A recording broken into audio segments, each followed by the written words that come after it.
the questions, but today our webinar is going to be about progressive billing and commercial, and how this could possibly pertain to a wide variety of uses with our customer base, right? And so I'm trying to hit everything and hopefully give everyone kind of an idea of different things they could use in this process, and that's going to be my goal today. And so I've created a little PowerPoint here that we'll start with. It'll probably take us 15-20 minutes to get through this. Then I'm going to start going through some practical examples in QFloors. And we do have a new advanced bidding process involving Measure Square and some Excel stuff and importing. It's allowing a lot better flow and import features into QFloors from Measure Square. So that will be towards the end. If that's all you're interested in, you might want to either come back to our recording or know that will be coming later on. All right, so let's get through this PowerPoint here and see where we're at. By the way, I'm Chad, if you didn't know, and I'm one of the owners of the company here, and so we'll see how I get through this. Thank you for attending. All right, so let's come over here. Okay, so the first thing is just a little overview here. I'm assuming that everybody knows how to use QFloors that's on this webinar. So that's an assumption that I had to make just to speed this along and make sure we don't get bogged down. What do I mean by that? You should know how to use the product catalog, setting that up, adding, changing, deleting items in the product catalog. You should know how to put in a sales order, how to add one in, how to modify it, how they all work, how the product lines work, how the labor lines work, all that kind of stuff. I should know that. I'm making that assumption. Sales confirmation, purchase orders, and receiving. I'm also making an assumption that you know how to do all of those things. If you don't, some of what I'm going to talk about might get a little bit confusing, especially when I start going into some of the QFloors examples. But those are all things that I'm assuming that you are confident in. Job costing. Understanding job costing and why we do that in QFloors. That'll be an assumption that I'm also making as I go through some of this stuff. Okay, so just basically, you know, I'm assuming you know how to use QFloors. Otherwise, some of this stuff is going to be a little bit more advanced, and it might you might not understand what I'm talking about. I am going to be, as I talked about, this is going to be a high-level overview of projects, progressive billing, and the commercial process. Some of the details we're not going to get into. I don't have enough time to go through all that. This could be a 3 or 4 hour thing if I were to do all that. But a lot of the details of what I'm going to talk about are out on a training video on our support site. Right? Let me see if I can get there. So, where did it go? Right here. So on our support site, underneath training videos and commercial process, we have all of these videos that are very detailed. And if you don't get a detail that's in here, you can always write down a question. And by the way, as we're going through this, if you think you have a question that's popping up for you that is very detailed that we can't, make sure that you write it down, get back with our support department, get back with me later on. We'll try to help answer those questions. But we have redone, I think the first 5 down to material handling. We've redone some of these videos. So if you've watched these in the past, we've updated these. And down here under commercial bidding, we've added these 2 also. And then there will be 3 more. Yeah. Can you share your screen? I don't think. Oh, I'm not sharing my screen. All right. Sorry. Share screen. Here we go. That would be a problem. Do you see it now? Yep, we're good. All right. Sorry about that, everyone. So I was talking about our website, our support site, training videos, commercial process. Like I was saying, these first down to material handling, all these videos we've redone. So if you watched them in the past, you might want to watch some of those, but all the details about how to do all this other stuff are on here. We'll be talking about a lot of this, but if you're not getting it, you can always come back to one of these videos. And then down under commercial bidding, these top 2 are new. And we will have 3, I think 3 or 4 more coming out about advanced bidding, which we are going to talk about today.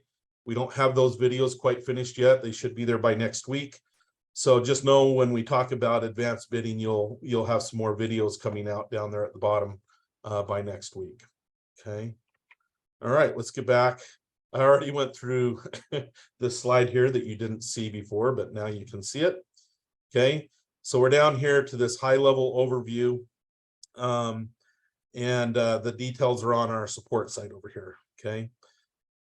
And as I said, we might not be able to get to every question, so that's why I'm showing you our support site with the videos. Hopefully I can prompt some questions and can get so that you can know what questions to ask. And if we can't handle them here, then we'll handle them later. Okay.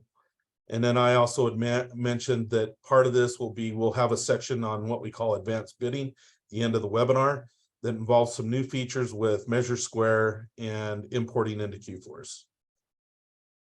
All right. So first of all, I just want to talk about the concept of a project, okay, in QFloors. And basically what this means is a project in QFloors will allow you to progressively bill a customer over a long period of time and then capture and keep all of that billing history together in a single place in QFloors called a project, okay? Help keep them all together. And then it will also help keep track of inventory allocation as you're using inventory and putting them on bills. So it also does that. The accounting is also done automatically in the background for progressive billing so that you don't have to do WIP entries, work in progress, right, is WIP. And so this is the concept of a project where we're allowing you to do these several things that are pretty advanced, but QFloors does them for you and keeps track of all this stuff, okay? So the way we do this is we create what's called a project in QFloors. Okay, and we'll show you a little bit about that in a second. A project contains the following things: an accepted bid, a material handling sales order, an in-process sales order, and a completed sales order. All these different kinds of sales orders have a status and have a function within a project within QFloors. Okay, and also a billing sales order. So now I'm gonna show you a little bit about that over here in QFloors, what that looks like. All right, so let's come over to my projects button here. Actually, let me do one other thing first here. I'm gonna come over into my commercial location, and down here at the bottom underneath reports, we have an entry in here that you've probably seen before called project management. And when I select that, it brings me up to a list of projects that I already have defined inside of QFloors. I'm going to take this PCH cardiology that is quite extensive here.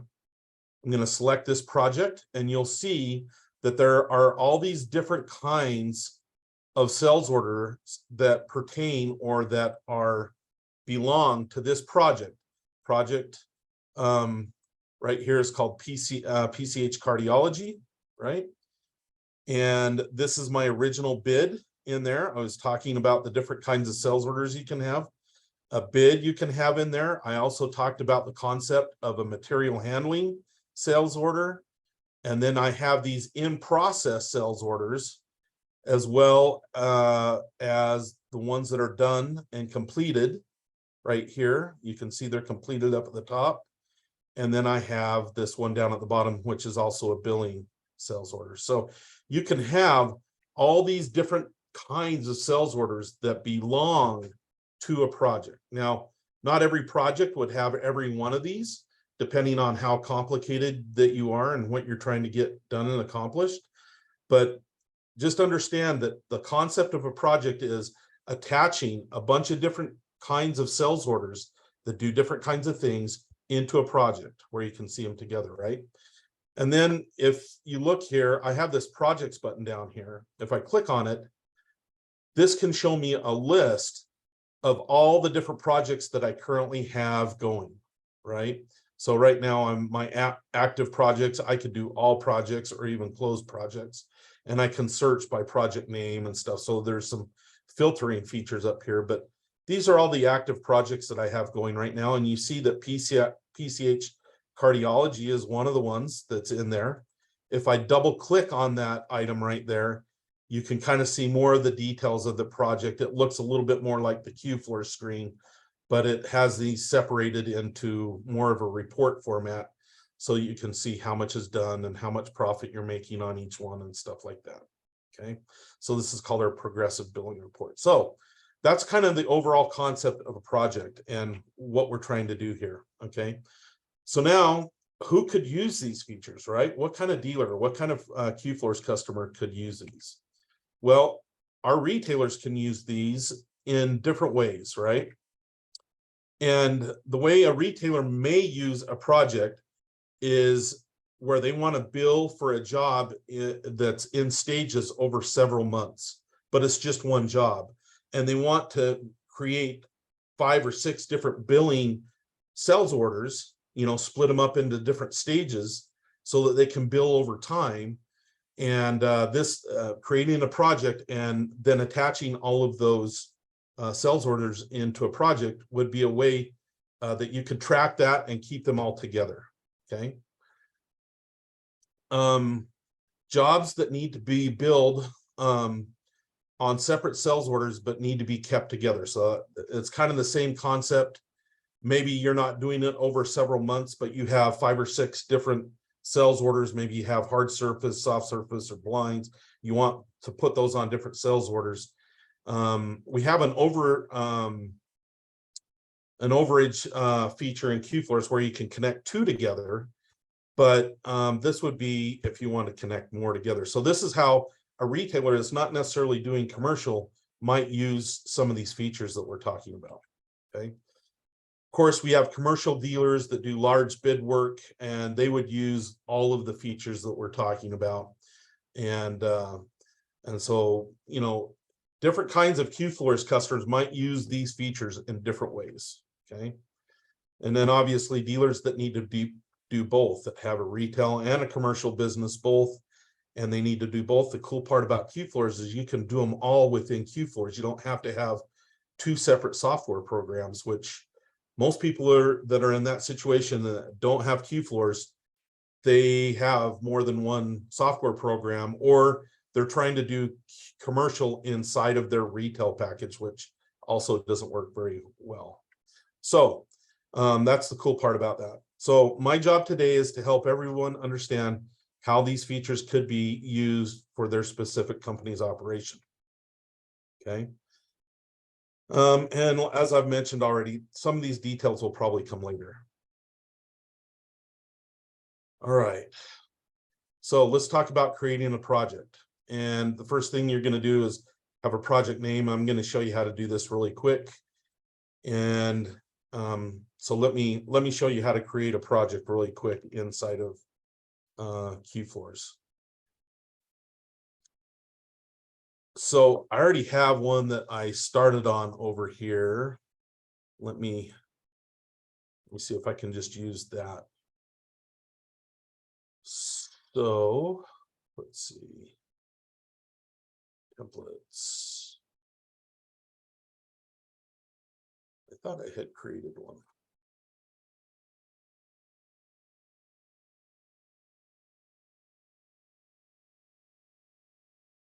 All right, here we go. Found it. All right, so here's one right here. I kind of created this bid already inside of QFloors. And what you're going to do, I don't believe I have this project in here yet. So I'm going to take the ship to last name here. I'm going to copy this, and this is going to be the name of my new project. So, I just put a couple of lines in here, and I did this specifically for our webinar today. It's a very simple one, but it's one that we're going to use throughout our webinar today. So the way you create a new project is you're going to come back over here, by the way, I'm gonna stay in the commercial location. We're gonna talk about that here in a second, the locations. But I just go to project management, and I can type it in, but I would rather paste it in so that it matches exactly what this is right here, right? So I type this in over here, hit the enter button, and now I hit save, and that will add in here that project into my list here. Okay, and that's all it is creating a new project. Is you just put it in this projects list. Okay, so now I've done that. It's pretty simple. Okay, so in a very basic way, I'm going to do one of the simplest things that we can do here first, and that is, you're really not even going to use this for progressive billing or anything. You're just going to group a bunch of sales orders together. Okay, and that's the simplest way that this could be done. So I add a project like what I just did, and then I select that project name on each sales order. So every time I create a new sales order in QFloors over here, you just would go down to the ship to thing, and then you select that project name like that, and then that makes it part of the project if you save it. So if I had 3 or 4 sales orders in this situation and I wanted to connect them all together, then I would just create a new sales order, new sales order, new sales order, and then I just select the project name, and that would connect those all in one project, so that when I come down to project management down here and select this, and then select create webinar like this and hit select, you would see all of those sales orders appear underneath the same project, right? I'm not going to spend a lot of time on this, but that's just one simple way some people might want to use this. I would keep all the sales orders in your current location, in your main location, or wherever these are. No need to create a new location for this. And one additional way that you can use this is split partially complete invoices. If you're not aware of this, let's say that you had a great big old honking sales order with 50, 60 lines, and that you're completing 5 or 6 lines at one time, right? And then you want to bill out for that and complete that, but keep all of the rest of your lines to be billed out later, okay? Well, you can use this tool called split partially complete invoices, and you can create multiple invoices off of the lines that have already been completed. So what it would do, it would take, let's say that you have 4 lines that are already been job costed. You hit that, it will split those off onto one sales order, leave all the rest of the lines there. And then, the next time you need to bill for the next completed lines, you can do that. And so you can keep splitting off parts of the same invoice and then connecting them to the same project, right? So that's just another way that this could all be used. That's the very simplest form of being able to use projects and sales orders and keeping everything together in one project, okay? If you need more information about that, call our support department. They'll be able to help you out, okay? So that's the very simplest way, okay? Split partially completed sales order. We just talked about that. Put them all in the same location as your retail sales. No need to split it out into a new location. All right, so now we're going to get more into commercial applications here, okay? So we're going to have a little discussion here, and this is going to take a few minutes, but I want to make sure everybody is clear, because this is perhaps one of the biggest confusions that we have about using commercial features and how they work. And so probably going to spend about 10-15 minutes maybe on this one subject, and to make sure that we're all clear, everybody's clear, even the people that are already using commercial, about how all this works and why we use commercial locations. All right, so the first thing is I suggest that you create a separate location for commercial projects.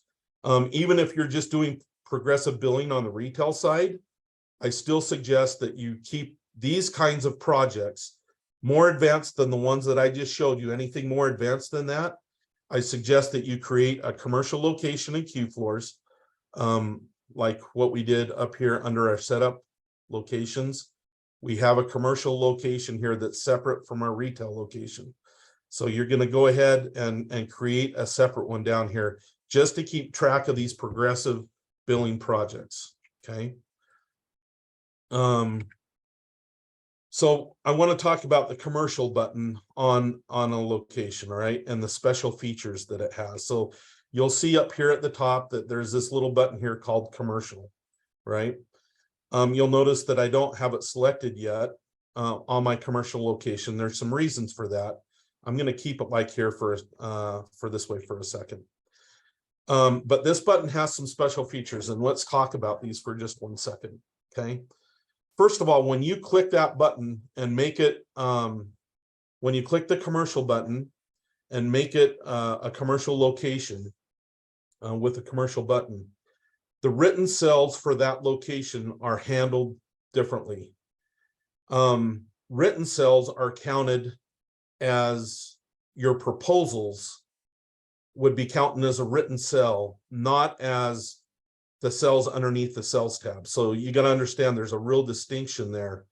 When you're doing commercial, usually you're counting your accepted bids and things of that nature as your written cells. So when you turn that button on, everything in that location, the way written cells are counted are very different from that point on. Okay. The labels on the screen. So when I hit this button here, let's just do this really quick for a second. Okay, let's just hit new. Okay. So am I in commercial here?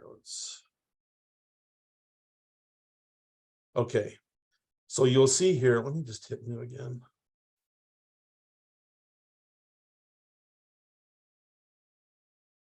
You can see that when I hit this commercial button here and turn it on in the commercial location, that these tags or these the names of the boxes here change to be different than what they are in the normal other locations. All right. So if I come into bid, you can see how it changes all these to be something different. Okay. And there's some other places where it affects that. So this is scope of work here. You know, down at the bottom, it'll say, it'll start talking about the stored materials. So there's a lot of different things that happen when you do that, right? So that's another thing that's affected when you click on that button, is some of the labels change. The other thing is that there are restrictions put on what you can do and what you can't do to some of these sales orders. And let me just give you one example. Okay. It has to do with the product catalog. And so in the product catalog here, it puts some restrictions on where once you create a bid and all that kind of stuff, it's not going to let you change the products on the product catalog or on the sales order. And in a sense, you've already got to have the product, all the products on that screen have already got to be in the product catalog before you create a sales order. Okay. Now there's a lot of reasons that we do this that have to do with AIA billings and stuff like that and making things a lot more correct. And so that's just one thing that's very annoying to most QFloors customers, that we put this restriction on about how the product catalog's used and how they're put on sales orders and stuff like that. And it becomes very, very cumbersome for some people that aren't used to this and don't know how to use it. Okay. So that's just one. There are some other ones that make it a little bit more difficult to use if you're not doing AIA reports and if you're not a commercial dealer. Okay. So this is what I'm going to say. Most QFloors customers should not select the commercial button. Okay. I'm telling you what some of the differences are already, but most people should not. Okay. Like I'm talking probably 90% of our customers should not. You can still use these features that I'm showing you, but clicking on the commercial button is not usually for everybody. Okay. And the commercial dealers that are starting to use QFloors, that are not used to AIA reports and things like that, and not used to the strict rules that have to be followed in creating AIA reports and stuff like that, you're probably not going to use that commercial button at first either. So what I'm trying to say is, most of our customers, when they're starting to use these commercial features, they're not going to use the commercial button. They're not going to click on that. And usually I recommend that you get to really, if you're new to QFloors and new to our commercial processes, don't click the commercial button at first. And then once you get a really good feel of how all this works and how the AIA reports are working and stuff like that, then look to clicking on the commercial button. Okay. There is kind of one exception to this. Some commercial dealers are used to using commercial software outside of QFloors. They've been on some commercial packages that already have these kind of restrictions in place. And so for them, it might be just normal to start out using the commercial button, but they're rare, right? Most people, most commercial dealers have been using QuickBooks or something like that. And so that you're ones that probably should not use the commercial button at first. Okay. And like I said, you can still, even if it's not clicked, you can still create AIA reports and play around with how all that's working without all these other restrictions being put in place. Okay. So, most commercial dealers eventually, after you get used to it, if you're doing AIA reports and stuff like that, eventually you'll probably come back and click that commercial button. Okay. But we suggest for the first few months, as I just said, leave it unchecked. Okay. And you can still run AIA. I want to stop right here for a second and answer any questions that somebody might have about commercial locations. If there are any about why you would or wouldn't click this button, I want to clear these up right now, because this is really important. I'm not seeing any questions. So if there are none, we can come back to this later. I would probably answer them at the end of the presentation, but I think we can just kind of continue on. All right, good. Like I say, this is usually the biggest confusion. By the way, I'm going to click mine off for right now. A question: can we use commercial if you are a retail store? So, yeah, I tried to answer that on the slide right before. Progressive billing, like this question. So the question is, can we use commercial if we are a retail store, right? So that's kind of a question that spans a lot of different things.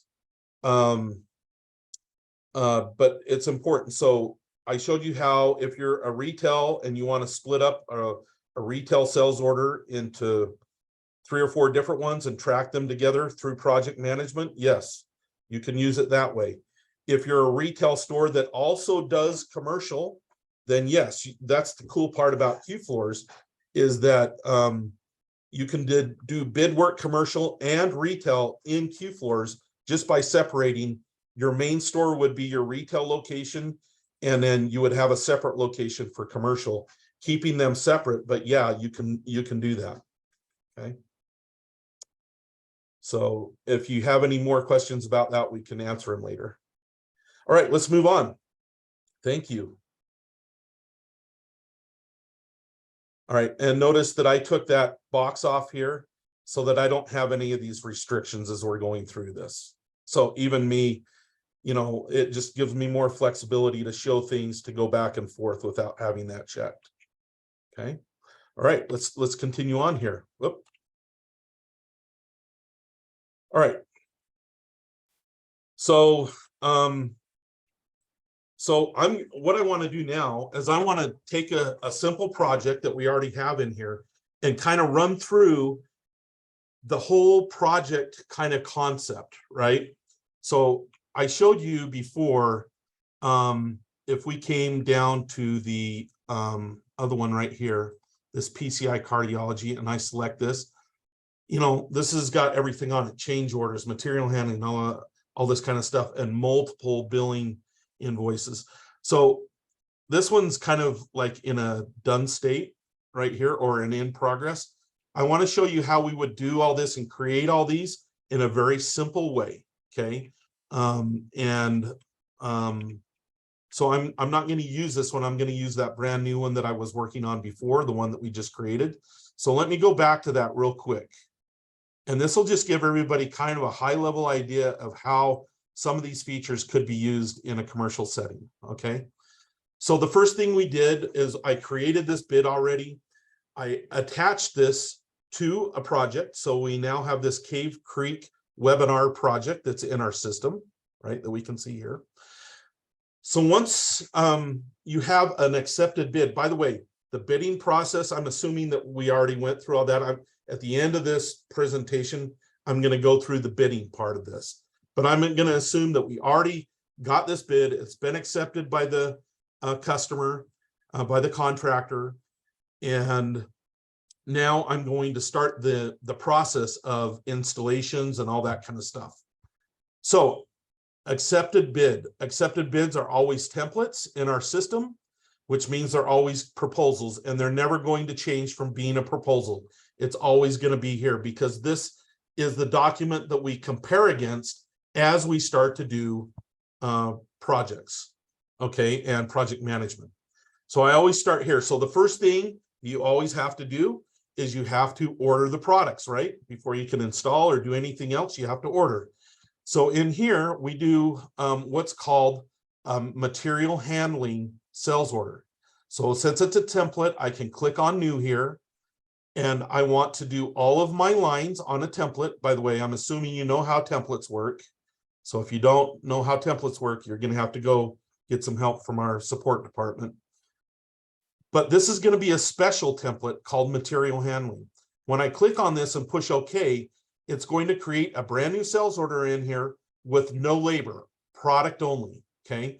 And generally, I want to do all lines. You want to put all of your product lines, even if you have 30 or 40, even if you're not going to order all of them right now, you want to put them all on what we call material handling. Okay. So I'm going to do all lines. Then it will always ask me the stored material pricing. So basically what this is talking about is, do I want to add the price, this price right here, the unit price and the total price on to the material handling? Now, there might be cases where you don't want to, where you want to simplify it. But people that are doing commercial and stored materials on the AIA reports and all that kind of stuff, you're going to want to do that. So I'm going to show you, I'm going to keep this on here, and it will keep the pricing on when I'm doing this. So you can see that it took the labor off of that first line that I had, and it just put the products on here with all the pricing. Okay. And then it's called this material handling 368. Okay. Do not change this ever because this connects this to the project. So do not never change the name material handling 368. Cave Creek webinar, you always want to keep that the same so it stays connected to the project, right? So now I'm just going to save this and watch over here. It will put this into my project for me. So now I have two sales orders connected to the project, right? I have my material handling, and I have my accepted bid. Now, material handling, let me just tell you what the purpose of this is.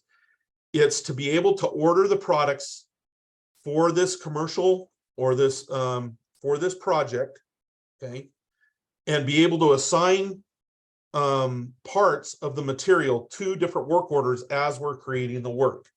So it's kind of a placeholder for materials. At the end of this project, we're going to throw the material handling away.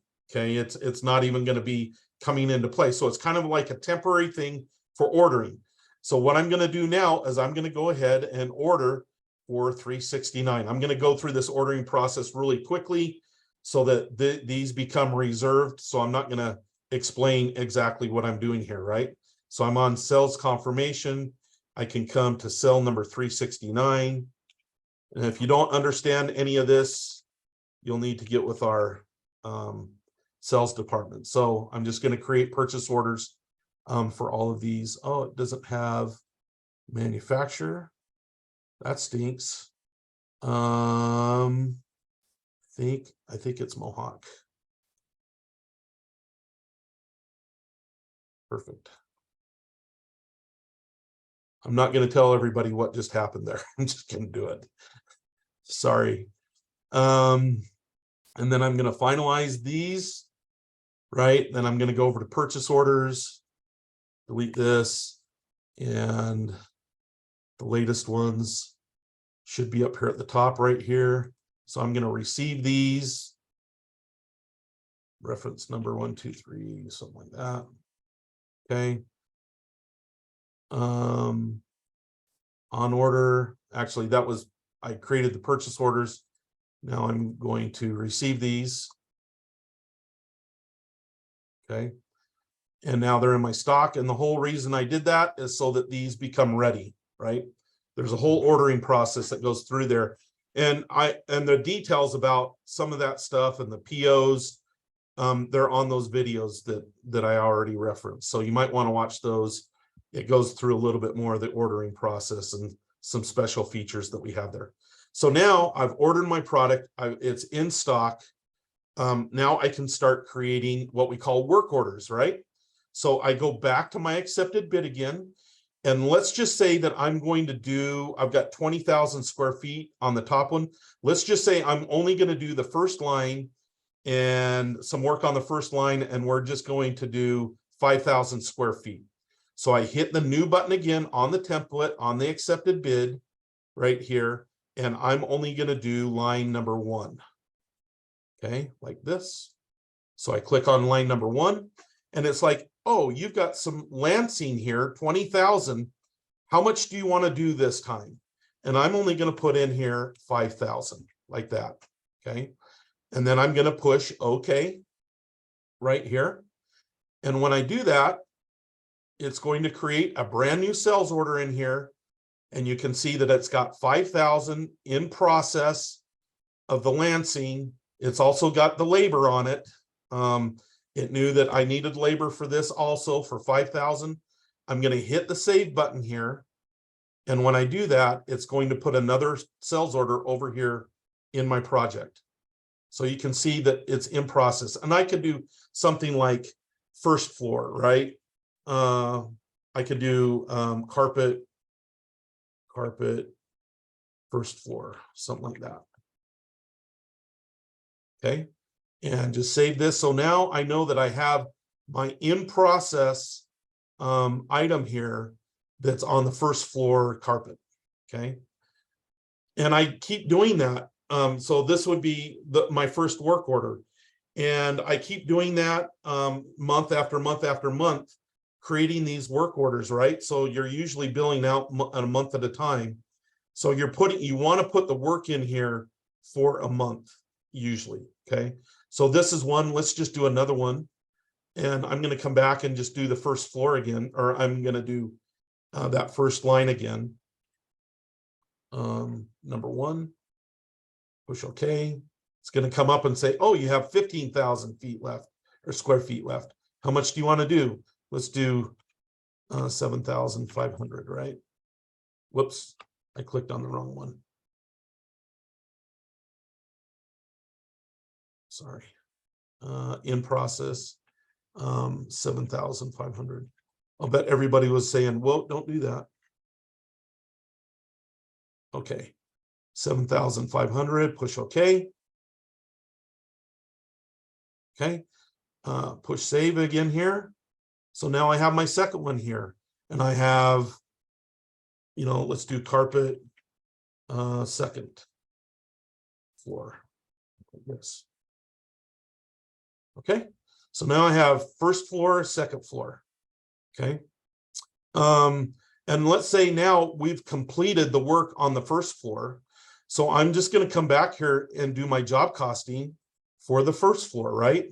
Let's just put Brian Willits as the installer here. And now, of course, this is going to be connected to a bill and all that kind of stuff. I'm not going to go through all that, but I'm just going to complete the work done here. And of course, you can, all the things that go along with job costing and our other modules, they all apply here. Okay, not going to go through that. So now you can see it moved it down to the bottom because now it's completed. Okay, and I have the second floor that's now not completed. Now I probably want to bill for the first floor, right? Well, there's a lot of different billing options that go along with commercial, and all of those billing options are over on our website. All the details about, there's a billing overview, no detail, using work orders, AIA reports. So I'm just going to describe these briefly, but the details would take way too long to go into. But basically, you have three different options on billing. One, you could just click on this and you can bill exactly for the work that's done right here. Okay, so this would be no different than billing out of QFloors, out of a Q Reporter report. You just send it to them, and when you get the payment, you click on the payments here, and that's basically how it works. Okay.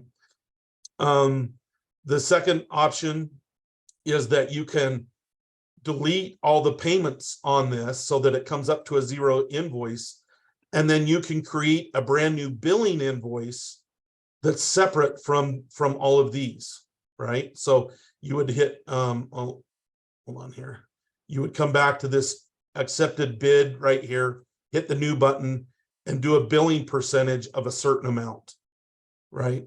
So this one's for $19,000. So if you wanted to put some billing percentage in here, you could, and create a separate billing invoice that's separate from the work order. So that's a second way. And like I said, if you were going to do it that way, you would make all these values go to zero and create your own billing. And then you print it out of QFloors and send it. So that's the second way. The third way is to use AIA billing, right? Which we do have people using this now. Most people, when they do AIA billing, they're using QFloors to create it, and then sometimes they'll write on a separate AIA form the way that they want to show it to their customer. But nonetheless, QFloors can do all the numbers for you and keep track of all the numbers. So let me just come over to this print button here, and you can see that part of it's completed, part of it's not. So if I hit my AIA button here now, and I do, that's for last month, let's do 083022, like that. Okay, so now you can see that it's got all my scheduled values in here, the ones that are stored, and all this kind of stuff that, if you're a commercial dealer, you would make sense out of everything that we're doing here. Okay, application number one, you can pre-bill for stored materials. We have that feature. And then we have obviously the feature where you can just bill for work in progress, the work that's been done, and all that kind of stuff. So that's the third option, is AIA billing. And you notice that I did not have the commercial button clicked, and I can still produce AIA reports. Okay, so it's still a possibility. Okay. All right. So that's how you bill. So there's those different options, and you just keep going down, creating work orders, completing work orders, billing. You just complete that whole process until it's done, right? So very simplistically, that's how this works. There also is an option to do change orders in here. So, if you need to do a change order as you're going along, you just click on here, hit new, and you can see this change order feature here. And what that's going to do is it's going to create a brand new bid or proposal with a template, and it will work exactly like the accepted bid works. Okay, where you would create, if you have material on that change order, you would create a material handling sales order for that change order, and it would go just like normal. You can see that on our other project that we had here, PCH cardiology, you can see that I have my original bid, and then I have these three change orders, right? This change order has only has labor on it. This change order only has labor on it. This one has labor and product. So you can see that I have a material handling sales order just for that change order. So in this case, I have 3 change orders, 2 material handling, 1 material handlings for the first, and the second one is for this change order right here. And then you can see I have all these billing invoices and stuff, some in progress, some are done. It's a little bit more complex. So now you can see how that kind of all goes together there, right? So I'm in a good spot where I can answer a few questions here. Does the material automatically move from the placeholder to the new progressive bill? Yes, it does. Sorry, I'm skipped through that a little bit. So you'll see that the material handling, it was originally at 20,000 and it moved the product from the material handling over on to these work orders automatically, along with the material numbers are on there also, right? 283, 283, and 283. So it manages all that. So in the end, the material handling, it will have 0 quantities on all of these and you will be done with them, right? There's some other more advanced things like stored materials and stuff where if you are doing stored materials and taking payments up front, you would put those payments onto here, and then you would move the payments from here on to the other sales orders, the billing invoices as you get done. So that's how that works. Can you also bill using notes? Absolutely. You can use all the billing features that are in QFloors right now. You can use all of those in here. So that's not a problem. Dates are important for AIA. That is completely true. So all of our AIA reports, and this is more advanced, and this is where I don't have time to go into all those details, but those videos that we show over there will show that the dates are very important. By the way, the accepted bid always has to be the first date. You cannot have any sales orders after 8/24 or before 8/24. So that's one important thing. And then the AIAs go off of all of the completed dates that are in QFloors. So we handle all that very well. Do the change order amounts automatically get added or deducted from the? Yes, they do. That's all in the well, they get added and deducted on the AIA reports, right? So if you want all that automatic adding and deducting, it's from the AIA, or otherwise you have to manually take care of that. Is the bottom project balance showing anything we can use? It's saying 78,000, but I think that project total would be 83,000. No, this is what I'm talking about here. This down here is different. The accepted bid total up here is 83,000. And if you want to see the details about this specific project, that's when you're either going to hit the print button here, and this is going to show you the details about this project here. Okay. And so this doesn't have, I think that's without taxes on it. I'm pretty sure. Yeah, it's this number here. But when you're looking at projects and stuff like that, you're going to want to be looking at the details in here on these other ones. Okay. And that's what I was kind of talking about at the first. When you don't have this checked, the written sales numbers, aren't going to be correct. Once you really get really good at this, it's going to take some time, but once you get really good at it and you can click on that commercial button, then a lot of these numbers are going to be more automated and you won't have to do it as manual. So that's one advantage of clicking on the commercial. But before you get to that point, you have to know how it all works. How do deposits on projects work? Split. How do deposits on the project work? How do the deposits on the deposit work? Split, or I'm not sure. I think you're asking how do you take in payments? Well, once you have billing invoices here, then you're going to have payments that go along with those billing invoices. You just put them on there exactly like you would with QFloors, if that's your question. So that part is really no different. If you did stored materials and took an advance payment on your stored materials, then you're going to move those payments over onto your billing invoices so that they show credit for them. But you'll also see that in our projects here, it has a payments feature also here that shows you the total payments. So they should equal, the amount completed. Okay. All right. Really good questions. I will answer more questions about all that afterwards. I want to really get to this advanced bidding feature that we have in here. And we've been going now for about 50 minutes. So we'll go a little bit over here. This is probably going to take another 15 minutes or so for me to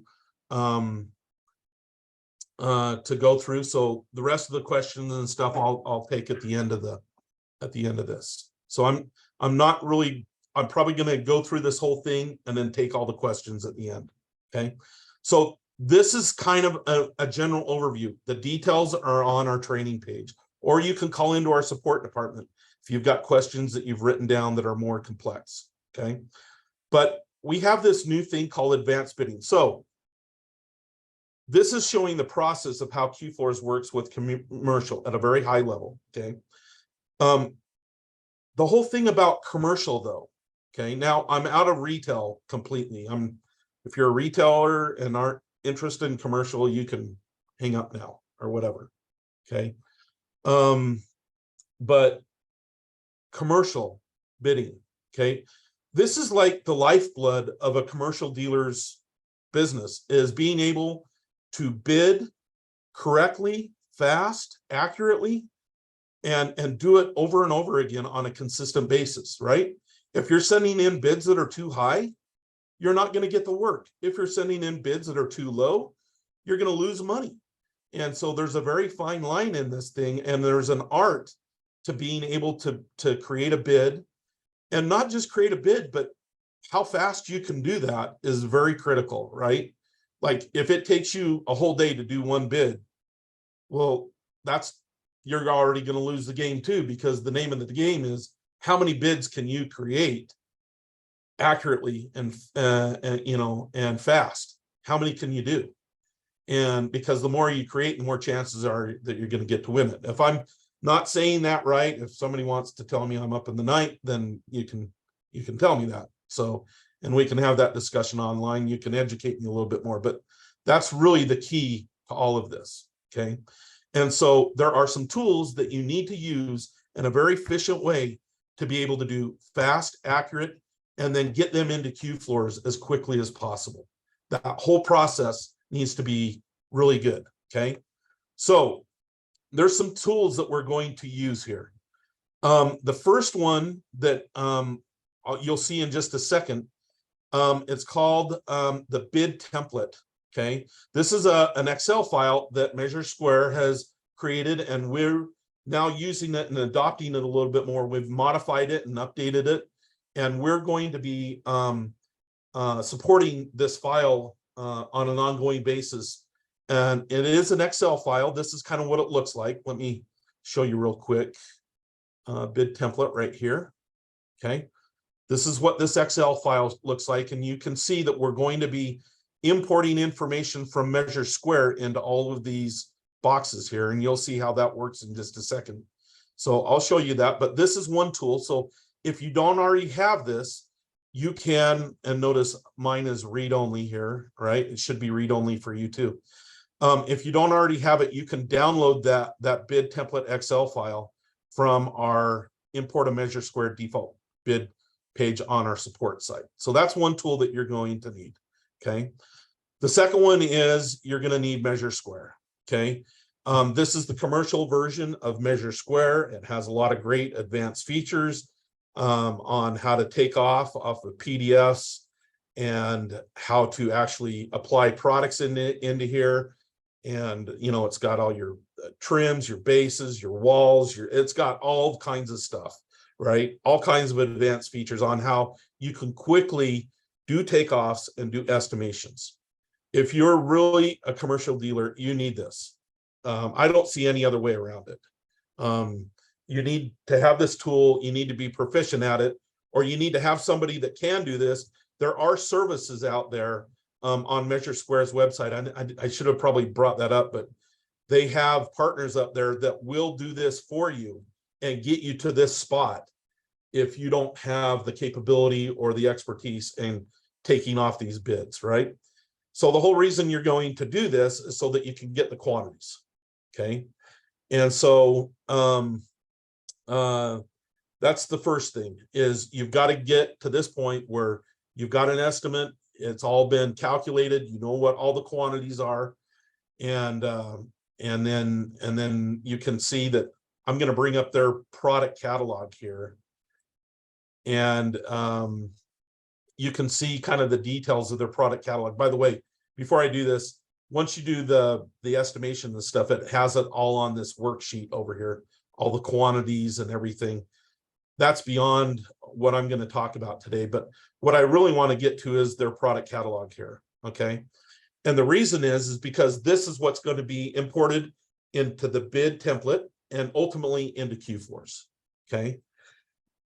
So let me just talk about a few things. Let's go to a product here first. There are some fields in here that are critical that get set up correctly in Measure Square so that they come all the way through to QFloors without making as few modifications as possible. Okay, so let me talk about this for just 1 second. So the very top field up here, this is the field that is going to be put into the style field in the QFloors sales order, okay? This field right here is going to go into the comments or the scope of work field in QFloors. So these two are kind of important that you get them in the right order. The trade field down here, this is how it will be sorted in the bid template. So this is used as a sorting feature. So if you want all the carpet to go together, you want them to all be carpet. Even the labor, you will mark as carpet, okay? And then this field down here, the one in gray, okay, that it really doesn't have very many options here. This is called type. This is called product type, right? And you'll notice that once I select carpet here, there's no way for me to change this into labor. So when you originally are creating a product here, right? And if I right click on here and do new product, you'll see that there's a type box and you could select carpet here, you could select labor here, whatever. But once you make that declaration for that product, you really can't change it. So the only way to change it is to delete that product and create a brand new one with a new type. So that's kind of a critical thing to pay attention to when you're creating a new product. Make sure you get the right type on it from the very get-go, because it's very hard to change afterwards, okay? This one is carpet. And then the last field that we're going to talk about here is the vendor SKU. If you put in the SKU from QFloors into here, it will match when it comes back into QFloors, and it will find that exact product, and it will put the right style, manufacturer style, and color into the QFloors sales order automatically. So that is one feature that you might want to be aware of, that you could add this into here. In fact, you don't have to add it here. You could actually add it into the bid template also. I'll show you that here in just a second, okay? So those are the critical fields, and also the cost, right? Costs are also pretty important. Price is not so much, but costs, okay? Now with labor, I'm coming down to a labor here. You'll see that the top one, this one right here, will be the labor type in QFloors. So if this matches the QFloors labor type, it will match it automatically when it goes into QFloors. This field right here, again, is going to be the scope of work. That's where that one will be put. Again, the trade is for sorting. And this is the type right here, labor, right? And you'll notice I can only put labor or freight in here. I can't change it back to carpet, okay? So I'll just point that out. Let me show you this labor down here also. Notice right here, that I've put into the SKU labor only. If you do that, when it comes into QFloors, we separate that labor from all of the other products. Okay. So if you don't have labor only here, it will attach the labor like this top carpet one. It will be on the same line as the carpet. So in QFloors, you would have, you know, the style carpet up here in the products, and the labor, you would have labor, and they would all be on the same QFloors line. This right here prevents this labor from being put on connected to a product. Okay, so it's just a really interesting distinction. So now what I'm going to do, I have this all ready to go. I have my products all set up right. I have my pricing, my costs in there, all that kind of stuff. All I'm going to do now is I'm going to hit File and hit Export Measure Square Report right here. Okay, and you can see that I've already exported one, but if I wanted, I could just click on that and hit Save. It says, does it already exist? Do you want to do it again? Yes. Okay, so now you can see that I have this Cave Creek Medical XML file. Now what I'm going to do is I'm going to bring up my bid template. And like, again, you probably want to save one that's like read only, so you don't write over it, so that you can have a good default every time. So I can bring this bid template up right here. And usually I will like to save it, like I want to come in here and do save as, and I usually just name it right off, right? Calf Creek XLS. So I already have one in here. I'm just going to save this. Okay. So now it's my Calf Creek XLS. By the way, in your default one, you can load your own logo in here. You're going to put your own company name so that every time you create one of these, you don't have to redo that every time. So that would be on your default, right? On the default one that we created this new one from. Okay. And all I'm going to do is there's this load button right here where it says load M2 data. So I'm going to click on that. And here's the data I exported out of Measure Square. I'm just going to hit open like that. And you can see how it fills in all of the information from my project. Okay. It's pretty cool. And it has all these complicated formulas and columns in here where you can quickly add extra things in here to create and get the get the totals down here for what you need to bid. I mean, it's very, very quick and easy to add in margins in here, to change costs, to add in extra, maybe there's extra products, maybe there's things like travel charges or trip charges, or, you know, things that you didn't have in Measure Square that need to go into the bid, right? You can just quickly add all those things in there, put quantities in here, put prices, and come up with a bid. Now, you'll notice that there's a gross profit margin here. There's another button down here where you can quickly set the profit, or you can do it one at a time, right? You could go down, put the profit margin in one at a time if you wanted, but for sake of time, I'm just going to do this quickly. So I'm putting in labor into there, and you can see how it filled in 10% for all of my labor. My material, let's just put in 20 here like this, which okay. So you can see that it's put all these in, and it's quickly just came up with some totals here, you know, giving me all these totals. So everything in red, by the way, are quantities. Everything in light blue are the costs of the product, and all the other fields have to do with money. Now you'll notice I took out the dollar signs and all that kind of stuff because from here, you can import it directly into QFloors without doing anything else. If you really want to have the dollar signs in here, you can go back and reconfigure these, but you'll have to do an extra step of taking all that stuff out before it comes into QFloors if you actually do that. So the last thing you're going to do now is once you get a price on here and get the quote to what you want it to be, and like I said, you can change the formulas and make very complex form. I just see this sheet as being very quick and very easy of getting stuff out. And then you can change, you know, you can change the order of the lines in here. Somebody asked, is there a way to change insert lines, add lines? You can do all that right here. You'll notice that sorted these by the trade type, right? So by type. But you could actually take this carpet one if you wanted. You can take it and put it down here. You can add in more lines. It's so flexible in what you can and can't do, or can do just very quickly, right? And so I just see this as being a very flexible tool to get a bid out as quickly as possible. Okay. Now, could you do all this in QFloors? Yeah. And if you have very simple bids, we have a video over on our training page on how to do a simple bid out of QFloors so that you don't go through this step. But I just see people with very complex projects, big commercial projects. This is going to be faster, in my opinion, and more flexible. And so that's why I'm showing you this, right?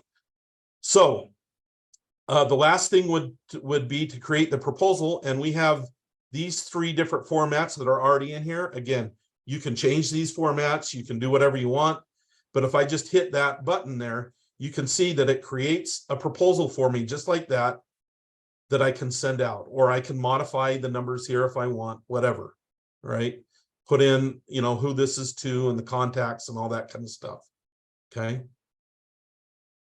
I think you can see how quickly I can add to this. I can change it. I can get a proposal out. And that's the key.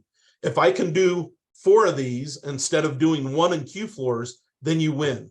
If you think you can do 4 QFloors ones to 1 of these, then do it in QFloors, right? I'm just showing you an alternative of what you can do. And having so much flexibility in what our customers could do with this tool.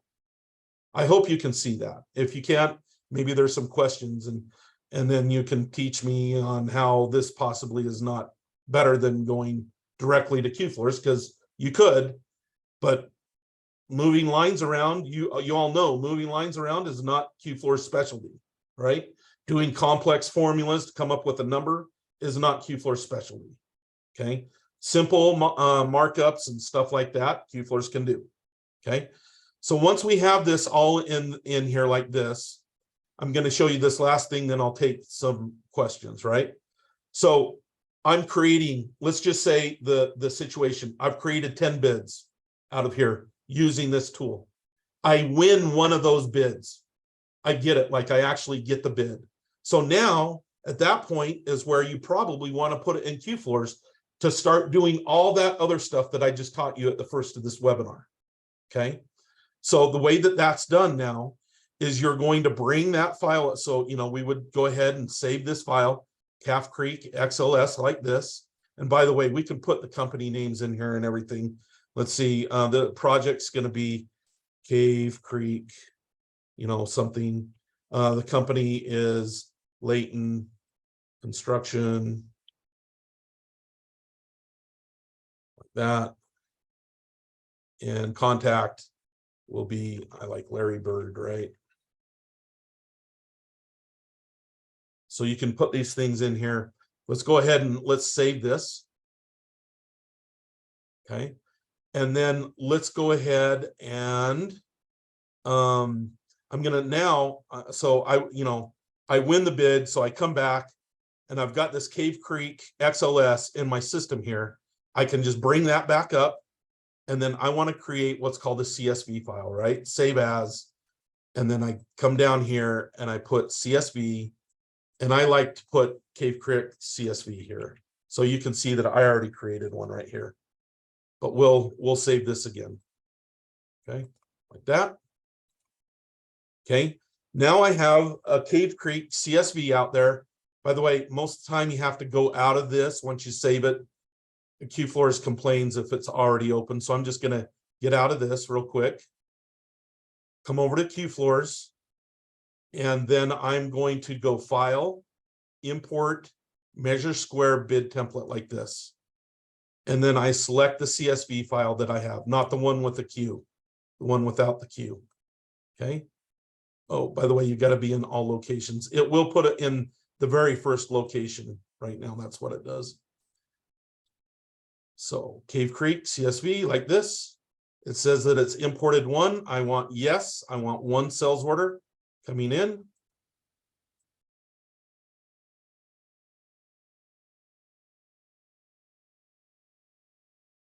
And there it is. So I've got my Larry Bird Construction Cave Creek. You'll notice on the first line that it combined. Well, first thing it did is it found the SKU. So let me come over here real quick. Let me open that back up again. Let's see. Cave Creek. Notice over here, there's an SKU column, right? So I had 1, 2, 3, 4, 5 on the very first one right here, and it was carpet 1 6x6. But when I came over to QFloors, it switched it to Lansing Fir because that has the 1, 2, 3, 4, 5 SKU number there. So it automatically selected it. And the L with the carpet tile is already in my labor type list. So it automatically selected that labor type also. And it combined both of these together because it didn't have a labor only. It didn't have the labor only tag right here. It wasn't on this one right here. So it combined them both together. You'll notice that the labor only one down here. Let's see, let's scroll down here a little bit. Right here, you notice that it did not combine this one two together because it had labor only. So it put it on its own line. Okay, so that's how it kind of worked. Okay, now I've got my bid in here, right? And you're probably saying, at this point, well, this number doesn't match the one that was in my bid. So all you have to do now is I'm going to take the sales tax off because I don't think we had sales tax in that other one. And I can come back and look at my number, which I think was 22,000 even, like this. So now I can come back over to QFloors. I can put in my $22,000 here. Whoops.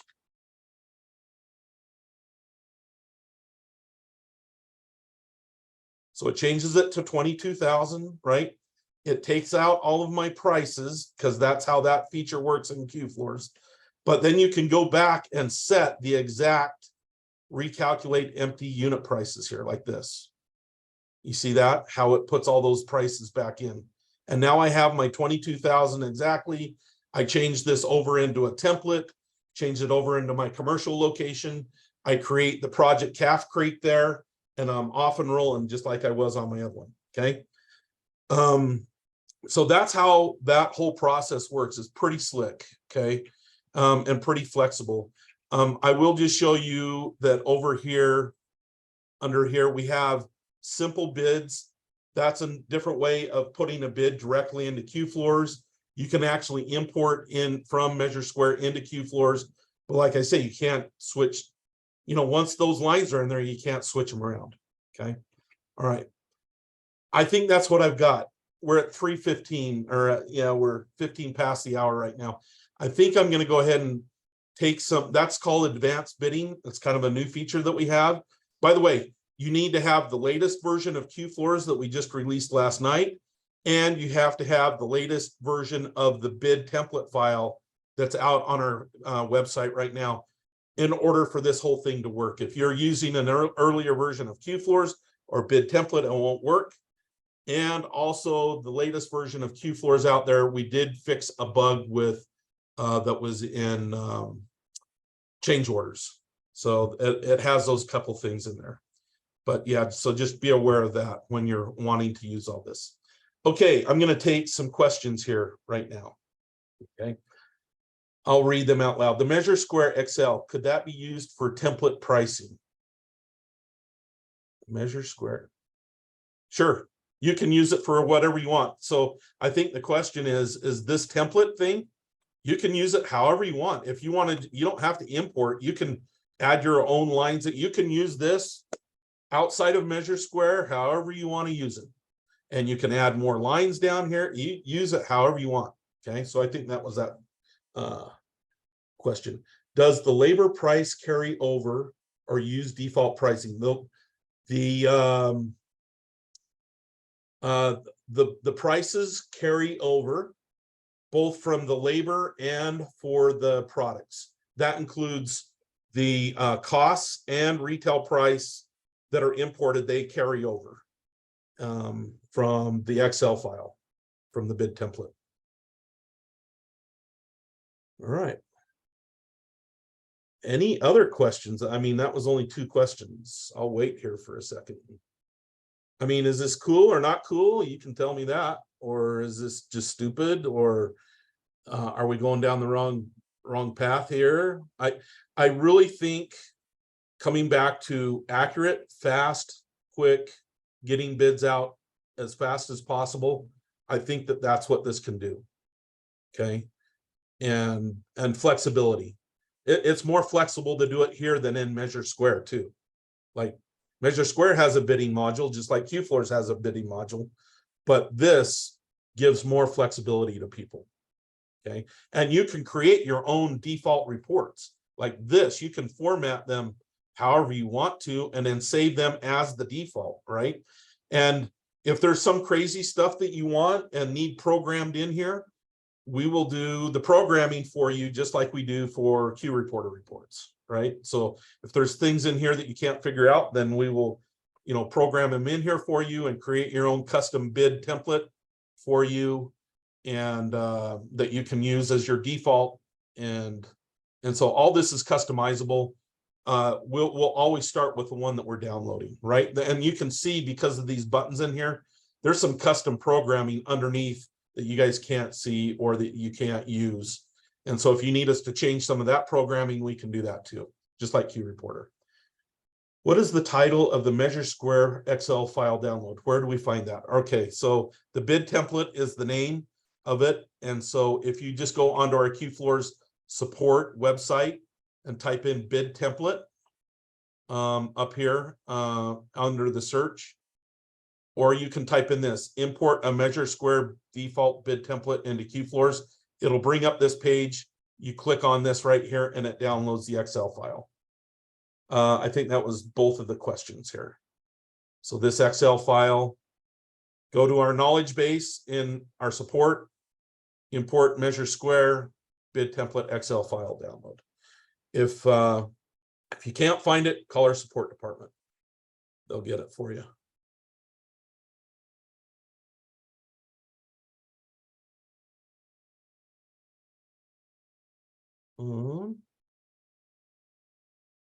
Waylon's on here, and you're not asking any questions. Maybe he knows it all. Waylon could probably teach this course. Well, I'm not sure if there are no other questions. Again, what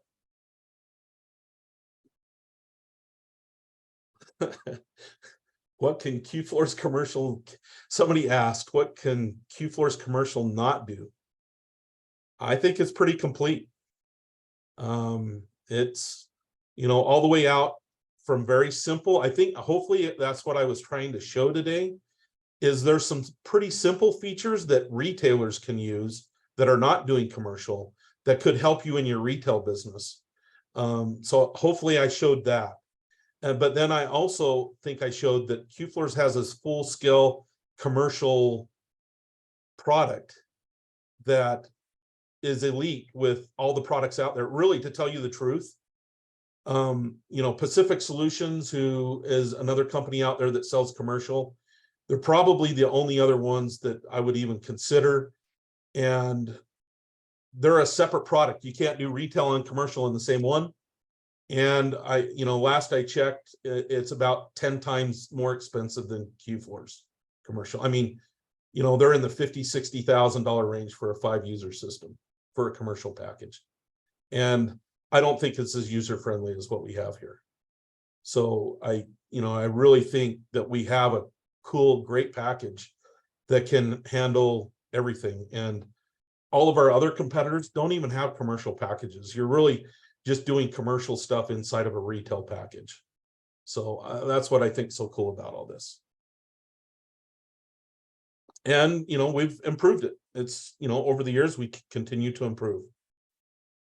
So anyway, all right. I think that's about all the questions that we have. We're at about an hour and a half. I knew it was going to be a little bit longer. Oh, here's Waylon, my favorite man. I have learned a lot. Trying to use M2 template trying to use the template now. I gotta upgrade. Yeah. All right. So good. That was just a comment, I guess. By the way, we have a video that Waylon made. Waylon's one of our QFloors users. If you don't know him, he's usually at all of our users conferences. He's on all these webinars. He does commercial and retail out of his same business. So he's got a very complicated business that he uses a lot of this stuff for. So that's why I thought he might jump in here. He also made a barcoding video that we're going to be putting out here. He's got some pretty cool barcoding stuff that he's doing with QFloors. So we'll be releasing that, and maybe we'll do a webinar, have him jump in, help us with that also. So I think this is pretty cool. So I'm going to end the webinar here. We're going to stop our recording. Thank you all for attending. Great to be with you.